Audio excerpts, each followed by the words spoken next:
Si est une histoire qui n'aura pas connu de fin heureuse, alors qu'il était recherché par de nombreux pays, les 5 plongeurs du Titan, un mini-sous-marin parti explorer le Titanic, sont désormais officiellement décédés après l'implosion de leur appareil. Un drame pour leur entourage, mais qui a permis à Céline Dion de revenir sur le devant de la scène de manière insolite.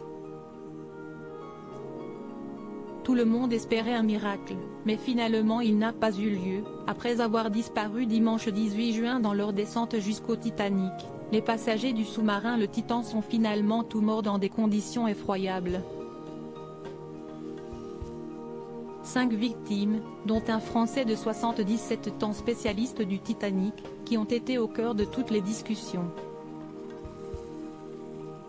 Et qui semble avoir donné envie à certains de se replonger dans l'histoire du plus beau paquebot du monde, en regardant le film de James Cameron, qui a fait de Leonardo DiCaprio et Kate Winslet des stars mondiales.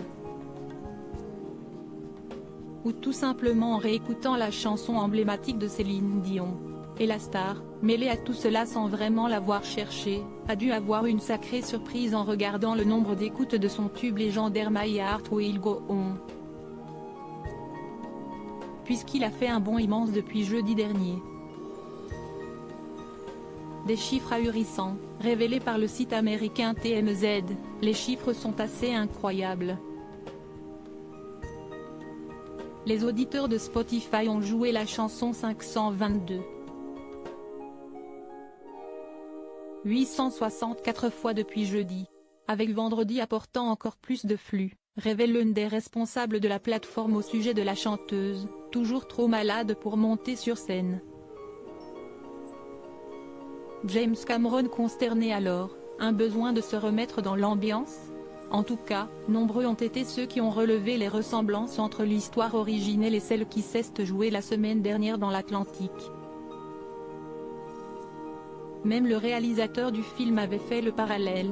Je suis frappé par les similarités avec le désastre du Titanic, où le capitaine était constamment alerté à propos de la glace devant son navire, et qui a foncé à pleine vitesse dans un champ de glace par une nuit sans lune. Beaucoup de gens sont morts au final et dans une tragédie très similaire, où les avertissements ont été ignorés à l'exact même endroit. A-t-il regretté?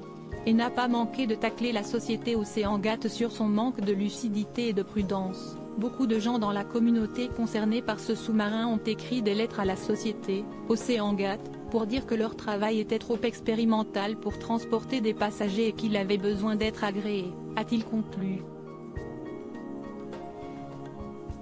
Des vérifications qui auraient permis à son ami Paul-Henri Narjolet de rester en vie.